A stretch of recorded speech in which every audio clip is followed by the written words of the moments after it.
नमस्कार, आप देख रहे हैं जनता टीवी और मैं हूं आपके साथ प्रद्युम्न शर्मा। शुरुआत करेंगे बुलेटिन की इस वक्त की बड़ी खबर के साथ। तो आपको बता दें, एक बड़ी जानकारी सामने आ गई है। बड़ी खबर से हम आपको अपडेट करा देते हैं।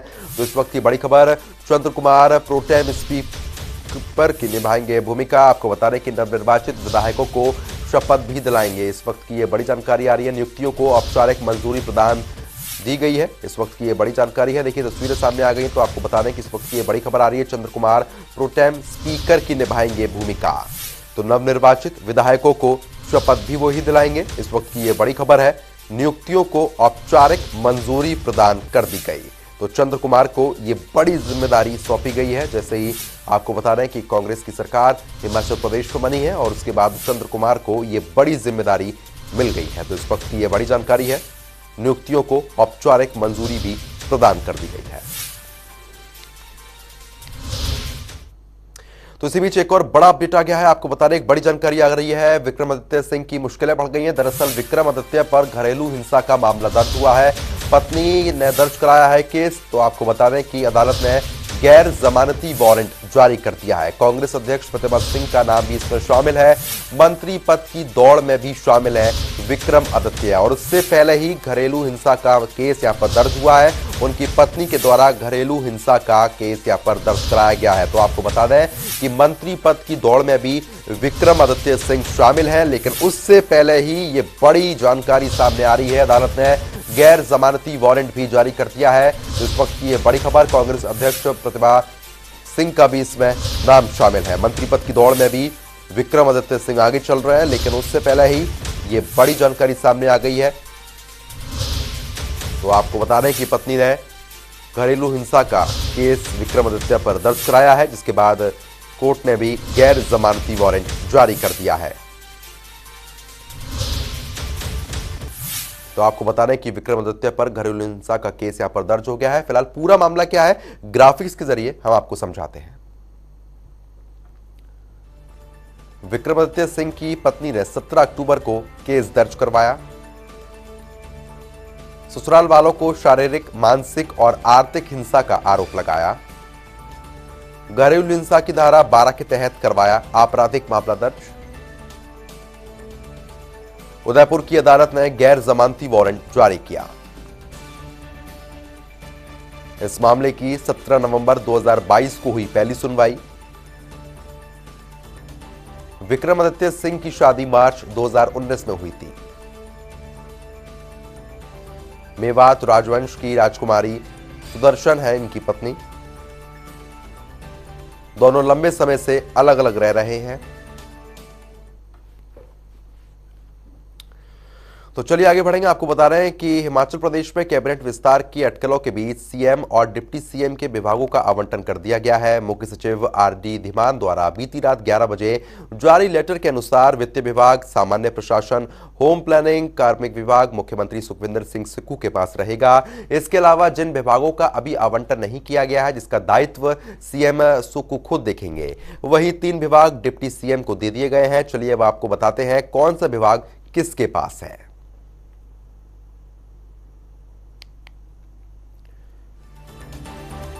सीएम सुक्खू के पास ये विभाग है जो आपको बता रहे हैं। वित्त विभाग, प्लानिंग विभाग, सामान्य प्रशासन विभाग, गृह विभाग, कार्मिक विभाग। जिन विभागों का अभी आवंटन नहीं हुआ वो भी मुख्यमंत्री के पास ही रहेंगे।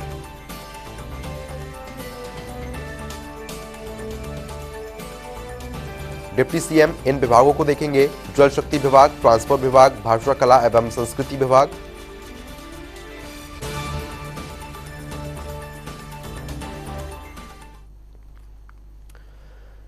तो वहीं दिल्ली पहुंचे डिप्टी सीएम मुकेश अग्निहोत्री के साथ दिल्ली के संवाददाता स्पर्श शर्मा ने एक्सक्लूसिव बातचीत की है, सुनवाते हैं। मंत्री मुकेश अग्निहोत्री दिल्ली दौरे पर पहुंचे हैं। हम बात करने की कोशिश करते हैं मुकेश अग्निहोत्री जी से। आप पहली बार दिल्ली दौरे पर आए हैं। अग्निहोत्री जी, आप पहली बार दिल्ली दौरे पर आए हैं। क्या कहना चाहेंगे? हिमाचल प्रदेश में जो रिवाज बदलने की बात बीजेपी करती नजर आती थी वो नहीं साबित हुआ और कांग्रेस अपनी सरकार बनाती हुई जो है नजर आई है। देखिए, ये तो हमने बहुत पहले ही कह दिया था कि रिवाज नहीं बदलेगा, राज बदलेगा और ताज बदलेगा। और ये लगातार हम ये कह रहे थे और वो आप सबके सामने आ गया। और हिमाचल प्रदेश में एक स्थिर स्थायी टिकाऊ सरकार आ गई है। और सर दिल्ली दौरे पर तमाम विधायक भी आए हुए हैं, क्या कुछ कार्यक्रम जो है आज दिल्ली दौरे के दौरान रहते हुए नजर आएंगे? कितने जो है क्या कुछ कार्यक्रम रहेंगे? देखिए, नई सरकार बनी है तो हमारी दिल्ली में लीडरशिप है, जिन्होंने हमें टिकटें दी, जिन्होंने हमें सहयोग किया, जिनके आशीर्वाद से आज हमने सरकार बनाई है, उन सब से मिल के आशीर्वाद लेंगे। और उसके बाद जो है हमें राहुल जी की जो है पद यात्रा में हिस्सा लेना है। राहुल जी देश से नफरत हटाने के लिए, हिंसा हटाने के लिए और डर और खौफ का माहौल जो पूरे देश में बना हुआ है उसको हटाने के लिए पद यात्रा कर रहे हैं। ये हमारी नैतिक जिम्मेवारी है कि हम उसमें शामिल हों और जो आज देश का वातावरण है उसमें जो संघर्ष हो रहा है उसमें योगदान दें। हाँ सर, कल राजीव शुक्ला जी प्रभारी, उनके यहाँ डिनर भी रखा गया, तमाम विधायक जो हैं वहाँ जुटते नजर आएंगे। और खासतौर पर भारत जोड़ो यात्रा की बात करें तो किस तरीके की तैयारी जो, क्योंकि तमाम विधायक जो हैं CM आप हैं, सभी जो है वहाँ पर जाते हुए नजर आएंगे, 100 दिन वो कंप्लीट कर रही है। देखिए, अभी हम पहुँच गए हैं, अभी 2-3-4 घंटे के बाद जो है CM भी आ जाएंगे यहाँ पे और आगे का जो भी हमारा कार्यक्रम है उसको शुरू किया जाएगा। हाँ सर, एक ये है कि कैबिनेट एक्सपेंशन को लेकर सभी की निगाहें टिकी हैं। हालांकि जो पोर्टफोलियो आप CM और डिप्टी CM के बढ़ गए हैं, कैबिनेट एक्सपेंशन की बात करें तो कब तक सर उम्मीदें लगाई जाए कि होता हुआ नजर आएगा? कैबिनेट एक्सपेंशन मुख्यमंत्री का विशेषाधिकार है, मुख्यमंत्री फैसला करेंगे और पार्टी हाईकमान से चर्चा करेंगे। चलिए सर, बहुत बहुत शुक्रिया। ये उप मुख्यमंत्री मुकेश अग्निहोत्री थे जो जनता टीवी से एक्सक्लूसिव बातचीत कर रहे थे। और कैबिनेट एक्सपेंशन को लेकर जिस तरीके से हमने सवाल पूछा तो कहा कि मुख्यमंत्री का विशेष अधिकार है और सभी की निगाहें चूंकि उसी को लेकर टिकी हुई है। कैमरामैन आकाश के साथ स्पर्श शर्मा, जनता टीवी।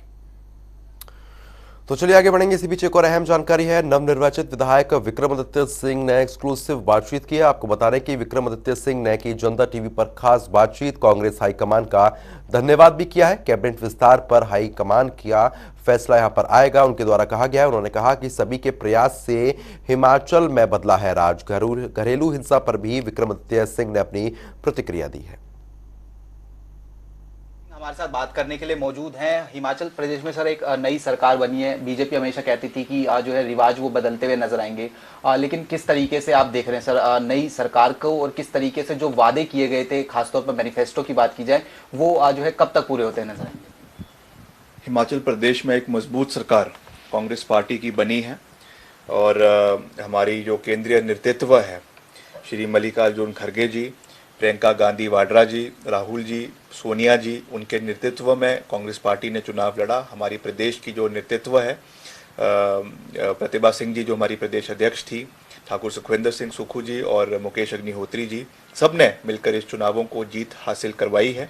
आज हमको एक नए मुख्यमंत्री ठाकुर सुखविंदर सिंह सुक्खू जी के रूप में मिले हैं। हम केंद्रीय नेतृत्व का बहुत बहुत धन्यवाद करते हैं और हम मिलकर हिमाचल प्रदेश में जो हमारे चुनावी वादे हैं उनको पूरा करने के लिए वचनबद्ध है, जिस पे चाहे वो OPS है, महिलाओं को पेंशन देने की बात है और भी जो ऐसे मसले हैं, उन सब चीज़ों को चरणबद्ध तरीके से प्रदेश के अंदर पूरा किया जाएगा। और हिमाचल में जो भी हमने वादे किए हैं उनको पूरा करेंगे। हिमाचल में हमारा एक ही एजेंडा है कि हिमाचल को हर परिप्रेक्ष्य में देश का सर्वश्रेष्ठ हमने प्रदेश बनाना है, उसके लिए हम कार्य करेंगे।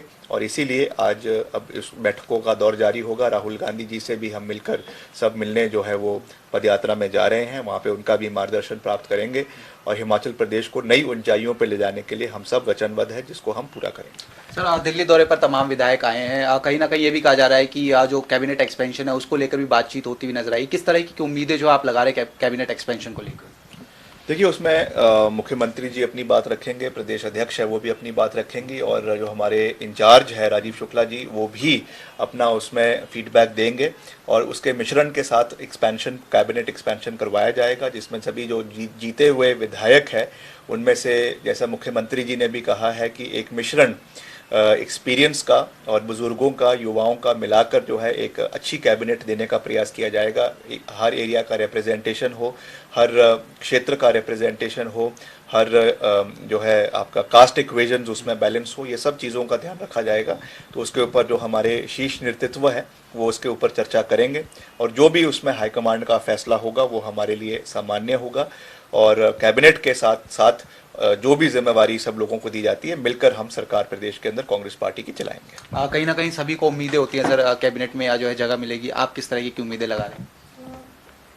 नहीं, मैं व्यक्तिगत रूप से तो कोई उम्मीद नहीं लगा रहा हूँ। मैं कभी भी जो है वो कभी पद के पीछे भागने की हमारे अंदर कोई ऐसी कोई लालसा नहीं है, ना ही हमारे डीएनए में ऐसा है कि हम कोई पद के पीछे कोई लॉबिंग करें। मगर जो भी जिम्मेवारी पार्टी हाईकमांड ने मुझे पहले भी दी है, मैं 2 बार प्रदेश युवा कांग्रेस का इलेक्टेड अध्यक्ष रहा हूँ और उसके बाद मुझे विधायक के रूप में टिकट दिया गया। हमने विपक्ष में रहते हुए भी करीबन 100 करोड़ के विकास कार्य शिमला ग्रामीण के अंदर करवाए। अब दूसरी बारी मेरे निर्वाचन क्षेत्र के लोगों ने 3 गुना बहुमत के साथ मुझे वापस विधानसभा के अंदर भेजा है। तो हम जो भी जिम्मेवारी पार्टी हाईकमांड हमें देती है, हम मिलकर उसको पूरा करेंगे और यही मैं कहना चाहता हूँ। सर एक अंतिम प्रश्न चूंकि पर्सनल होगा, राजस्थान हाई कोर्ट का सर एक डिसीजन आया, आपकी पत्नी ने जो है केस दर्ज कराया था। सर उस पूरे मामले को लेकर आप क्या कहना चाहेंगे? सर एक गैर जमानती जो वारंट है वो भी जारी हुआ है सर। देखिए, पहला तो ये मामला हाई कोर्ट का नहीं है, एक सबऑर्डिनेट कोर्ट का है, राजस्थान के एक शहर उदयपुर का।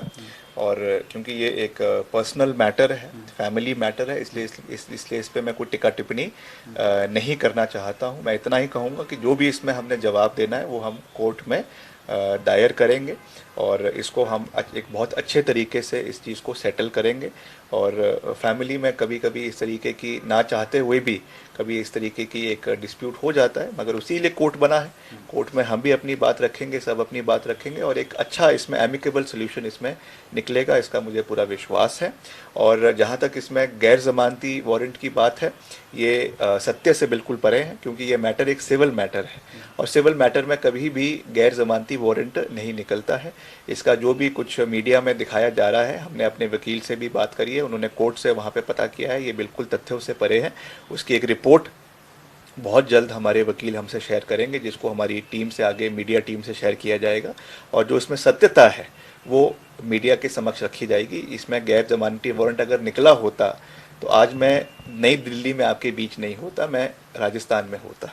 तो ये सत्य से परे हैं और इसको केवल एक सेंसेशनलाइज करके मीडिया में दिखाने का प्रयास किया जा रहा है। चलिए सर, बहुत बहुत शुक्रिया। तो ये विक्रमादित्य सिंह जी थे जो जनता टीवी से खास बातचीत कर रहे थे तमाम मसलों को लेकर। कैमरामैन आकाश के साथ स्पर्श शर्मा, जनता टीवी, दिल्ली।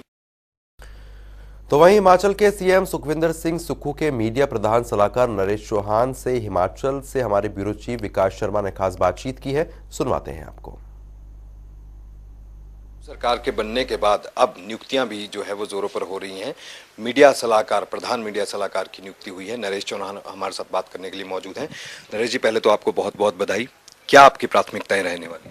धन्यवाद जी। प्राथमिकताएं बड़ी साफ है। हिमाचल प्रदेश में कांग्रेस पार्टी की सरकार बनी और पूरे प्रदेश में लोगों ने जिस तरह से वोट किया, सरकार को बदला है, एक बड़ी उम्मीद है। और पहली बार ऐसा मौका मिला है कि एक आम आदमी कार्यकर्ता से उठकर राम परिवार से मुख्यमंत्री बने, ठाकुर सुखविंदर सिंह सुक्खू जी। इनकी एक सोच क्या होगी, प्रदेश में क्या विज़न होगा, उसको लोगों तक पहुंचाने का कार्य मुझे सौंपा गया है। मुझे ये ऑनर मिला है कि मैं मुख्यमंत्री जी के साथ एज ए मीडिया प्रभारी काम करूंगा। तो हमारी प्राथमिकता यही रहेगी कि आप सभी के सहयोग से जो माननीय मुख्यमंत्री जी की सोच है, योजनाएं हैं प्रदेश के लोगों के लिए, विकास के लिए, हर वर्ग के लिए, उनको हम ज़्यादा से अच्छे तरीके से लोगों तक पहुंचा सके। छात्र राजनीति से सुक्खू जी के साथ आप रहे हैं, किस तरह का ये सफर रहा है यहाँ तक पहुँचने का? देखिए, बड़ा लंबा साथ है। शुरू से कॉलेज दिनों से हम साथ रहे हैं। 1981 से गवर्नमेंट कॉलेज शिमला में हमने जो सफ़र साथ शुरू किया, उसमें ऐसा भी टाइम आया जब ये 1983 में ठाकुर सुखविंदर जी जनरल सेक्रेटरी बने सीएसए के और मैं उनके साथ जॉइंट सेक्रेटरी था। और उसके बाद कुछ परिस्थितियां, अगले वर्ष में मैं उनके खिलाफ चुनाव भी लड़ा। वो सीएसए के प्रेसिडेंट के तौर पे वो चुनाव जीते, लेकिन उसके बावजूद कोई विरोध नहीं रहा। साथ और मजबूत हुआ, दोस्ती भी आगे बढ़ी। और राजनीतिक सफ़र में भी एनएसयूआई की बात करें, यूथ कांग्रेस की बात करें, कांग्रेस पार्टी की बात करें, तो इनकी लीडरशिप में इनके साथ हमारे को काम करने का और सीखने का मौका मिला। और आप देखिए परिश्रम करने के बाद एक आम आदमी, आम परिवार से आज प्रदेश के मुख्यमंत्री के रूप में वो पहुंचे, तो उनका बड़ा संघर्ष और एक मेहनत वाला जो सफ़र था वो आज एक आपके सामने है कि क्या रंग लाया। आखिरी सवाल मेरा, क्या चुनौतियां आप देखते हैं आज की दौड़ भर जिस तरह से रहता है, या पोर्टल्स आ चुके हैं, मीडिया जो है वो अपनी और आगे की तरफ बढ़ रहा है, क्या चुनौती क्या देख रहे हैं आप? नहीं, देखिए निरंतर हर चीज़ समय के साथ आगे बढ़ती है, टेक्नोलॉजी बढ़ रही है, हर जगह परिवर्तन आया है। आप जहाँ मीडिया का सवाल आपने किया कि एक वक्त था कि केवल प्रिंट मीडिया था, फिर इलेक्ट्रॉनिक्स मीडिया आ गया, अब पोर्टल्स आ गए, अब सोशल मीडिया आ गया, लोगों के हाथ में ताकत आ गई। ये समय के साथ बदलने वाली चीज़ें, हमें हर चीज़ के लिए अपने आप को तैयार रखना चाहिए। हम हर टेक्नोलॉजी के साथ, हर समय के साथ आगे बढ़ने का जो हमारा प्रयास रहेगा उसको हम अपनाने का कोशिश करेंगे। और मीडिया डिपार्टमेंट में जो हमारे पब्लिक रिलेशन डिपार्टमेंट है, सरकार में और बहुत सारे काम हैं, इनके साथ कोऑर्डिनेशन से और मीडिया हाउसेस के आप जैसे लोगों के सहयोग से सरकार की सभी नीतियाँ और मुख्यमंत्री की अच्छी नीतियाँ लोगों तक अच्छे ढंग से पहुँचाने का प्रयास हमारा रहेगा। चलिए, बहुत शुक्रिया हमसे बात करने के लिए। तो ये थे नरेश चौहान, जो कि प्रधान मीडिया सलाहकार के रूप में अपनी सेवाएं हिमाचल प्रदेश में अब देंगे। कैमरा पर्सन रोशन के साथ विकास शर्मा, जनता टीवी, शिमला। तो वहीं भारतीय सेना में बड़ा पद हासिल करना हर किसी का सपना होता है। वहीं ये सपना मंडी के रहने वाले शिवम सहगल ने पूरा कर लिया है। शिवम कड़ी मेहनत से सेना में लेफ्टिनेंट के पद पर पहुंच गए। इस रिपोर्ट में आप देखें।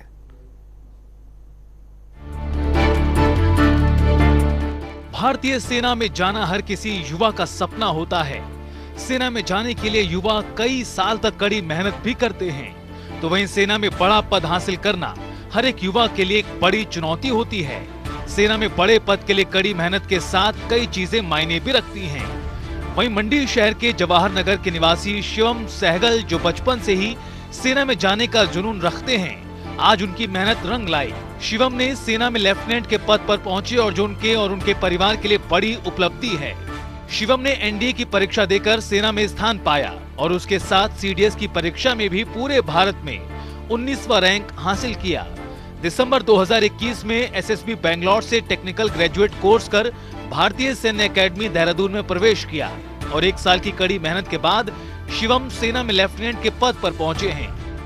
इस यूनिफॉर्म की एक अलग ही प्राइड है। तो बचपन से एक कीड़ा कह सकते हैं कि मेरे में था कि मुझे यूनिफॉर्म डॉन करनी है, देश के लिए कुछ सेवा करनी है, कुछ करके दिखाना है। सो आई थॉट आर्मी से बेटर कुछ नहीं हो सकता। So I opted for it and I joined the armed forces. मेरा कमीशन हुआ है कोर ऑफ सिग्नल्स में। It is one of the best and most futuristic corps of Indian army. और आगे के प्लान्स यही हैं, अभी जाके अपना ओरिएंटेशन कैप्सूल करेंगे, उसके बाद जो यूनिट और रेजिमेंट अलॉट हुआ है वहाँ पे अपना तहे दिल से पूरे ईमानदारी के साथ अपनी सर्विस करनी है। फ्यूचर तो आर्मी में इससे ज़्यादा अनप्रेडिक्टेबल फ्यूचर किसी प्रोफेशन में हो नहीं सकता। Calling it a profession would not be the right thing to do. Army is a way of life. Shivam की इस कामयाबी पर परिवार में भी खुशी की लहर है। शिवम की माता रजनी सहगल महाप्रबंधक कार्यालय मंडी में अपनी सेवाएं दे रही हैं और पिता महाविद्यालय द्रंग में कार्यरत हैं। शिवम के पिता ने उसकी कामयाबी पर खुशी जाहिर की और कहा कि शिवम देश की सेवा में कोई कमी नहीं छोड़ेगा। हर माँ बाप का ये सपना होता है कि उनका बेटा अपने देश की सेवा में काम करे और हमारे लिए ये बहुत ही गौरव का विषय है कि हमारे बेटे ने सेना में अधिकारी का पद हासिल कर हमारा नाम रोशन किया है और हमें अपने बेटे पे नाज है। वो देश की सेवा में कोई कमी नहीं छोड़ेगा। बेटा है ये जिसको बोलते हैं एक सर्वगुण संपन्न एक जो पर्सनैलिटी होती है, उस तरह का ये बच्चा रहा है शुरू से ही। इसने हमें कभी भी ये फील नहीं होने दिया, ना ही एकेडमिक्स में ना ही स्पोर्ट्स में। ये कभी भी हर क्षेत्र में इसने अपना सर्वश्रेष्ठ अपना देके अपना हमारा जो नाम है सदा ही ऊंचा किया है। शिवम अब अपने पद पर तैनात हो चुके हैं और कोर ऑफ सिग्नल में अपनी सेवाएं देंगे। शिवम की कामयाबी देश के नए युवाओं के लिए एक संदेश है। जनता टीवी के लिए मंडी से धर्मवीर की रिपोर्ट। तो वहीं मंडी शहर में 2015 की कांग्रेस सरकार ने एक रेन बसेरे का शिलान्यास किया था, जिसका काम 7 वर्ष से पूरा होने के बाद भी पूरा नहीं हो पाया है। पिछली सरकार के दावे धरातल पर फेल होते हुए नजर आए हैं। पूरी हकीकत क्या है, इस रिपोर्ट में आपको देखनी चाहिए।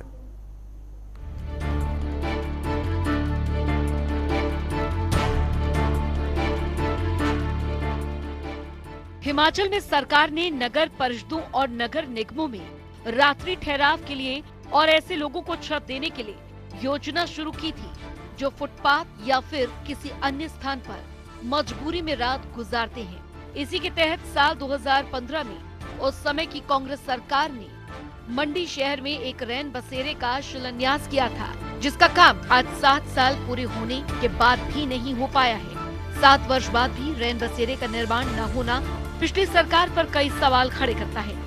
7 साल पहले रैन बसेरे की नींव रखी गई और अभी तक निर्माण कार्य पूरा न होना नगर निगम द्वारा टाउन हॉल में, जहां पर अभी कुछ महीने पहले तक नगर निगम का अस्थायी कार्यालय था, वहीं पर अस्थायी तौर पर लोगों के लिए रैन बसेरे की व्यवस्था की गई है, जिसमें पेड और फ्री वाले लगभग 18 बेड लगाए गए हैं, जहां पर ऐसे लोग जो कि मंडी शहर में किसी मजबूरी में रुकना चाहते हैं तो वे रुक सकते हैं। रैन बसेरे की व्यवस्था मंडी में की गई है। जो टाउन हॉल है, जहां अभी म्यूनसिपल कॉरपोरेशन का ऑफिस था नई बिल्डिंग में शिफ्ट होने से पहले, वहीं पे हॉल और कमरों में बेड की व्यवस्था की गई है और 18 बेड की व्यवस्था की गई है। इसके अलावा इसमें जैसे सभी डिपार्टमेंट्स के रिप्रेजेंटेटिव रहते हैं जो कोऑर्डिनेट करते हैं आपस में, और एनजीओज भी हैं, उसमें गुरुद्वारा प्रबंधक कमेटी भी शामिल है। तो जो गुरुद्वारा है पड्डल में, वहाँ भी 2 कमरे इसी काम के लिए रखे गए हैं। 7 साल बाद भी रैन बसेरे का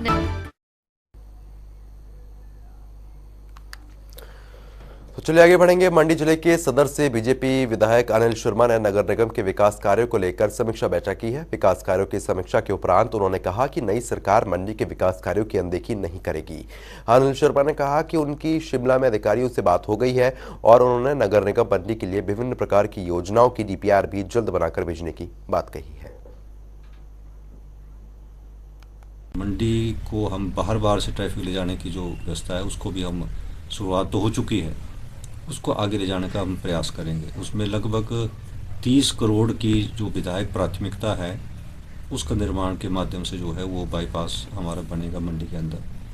और भी योजनाएं जो पूर्व में मुख्यमंत्री रहे ठाकुर जयराम जी के माध्यम से शुरू की गई थी, उनको भी हम आगे ले जाने का हम प्रयास करेंगे।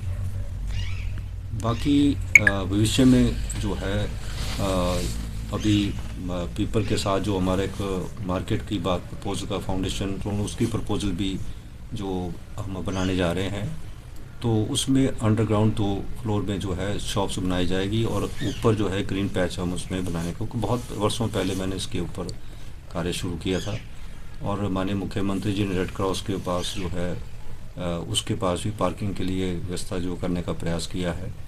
उसमें कुछ फॉरेस्ट क्लियरेंस के लिए वक्त लगेगा और उसके लिए हमने कार्य शुरू कर दिया है और पैसा उसमें आ चुका है। व्यवस्था जो करने का प्रयास किया है उसको भी हम गति देने का प्रयास करेंगे। तो फिलहाल ब्रेक के लिए सिर्फ इतना ही, लेकिन खबरों का सिलसिला लगातार जारी है। बने रहिए हमारे साथ। नमस्कार।